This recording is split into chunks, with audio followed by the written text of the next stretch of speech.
എന്തോന്ന് കാണണേ? Interview കണ്ടോണ്ടിരുന്നെ. Interview അമ്മ കേട്ടിട്ടില്ല? ഇല്ല. ഇവരറിയില്ല? ഇതൊക്കെ ആരാ? അബിയും സിനിയും ഇവരുടെ കല്യാണം ഈയിടയ്ക്കാണ് കഴിഞ്ഞത്. ഈ പറയണ അബിയുണ്ടല്ലോ, അവന് 21 വയസ്സേ ആയിട്ടുണ്ട്. കഴിച്ചല്ലോ. എടാ, കല്യാണം എല്ലാവരും കഴിക്കണല്ലേ, അതിനെന്തൊരു ഇന്റർവ്യൂ ആണ്? അത് എങ്ങനെ ഈ ചെറിയ പ്രായത്തിൽ കല്യാണം കഴിക്കാന്നുള്ള ഇന്റർവ്യൂ. പിന്നെ അവരുടെ ജീവിത സാഹചര്യങ്ങൾ അവർക്ക് ഇഷ്ടപ്പെടാനുണ്ടായ കാരണം ഏട്ടായി ഭയങ്കര കെയറിംഗ് ആണ്. അതുകൊണ്ട് എനിക്ക് ഏട്ടായി ഭയങ്കര ഇഷ്ടപ്പെട്ടു.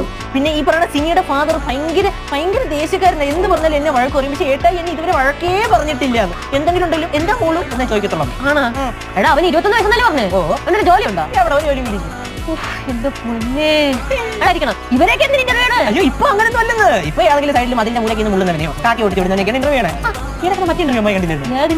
ഏതോ കുടിക്കളെ പിടിച്ച് ഇന്റർവ്യൂ ഫേമസാക്കി വിട്ടുകൊടുത്ത്. നീ പറഞ്ഞ സത്യം തന്നെ. അമ്മായി ശരിക്കുള്ള കഥ എന്താണെന്ന് വെച്ചാല്, ഈ ഇന്റർവ്യൂ ചെയ്യാൻ നടക്കുന്ന പല ആളുകളുണ്ട്. അവർക്ക് അങ്ങനെയൊന്നും ഇല്ല. രാവിലെ ഒരുത്തിനെ കിട്ടിയാൽ മതി. അവനെ കൊണ്ടുപോയി ഇരുത്തിയിട്ട് അവൻ ഇല്ലാത്ത കഴിവുകളൊക്കെ ഉണ്ടെന്ന് പറഞ്ഞ് വലിപ്പിച്ച് അറിയാൻ കയറ്റി ഫേമസാക്കി വെക്കും.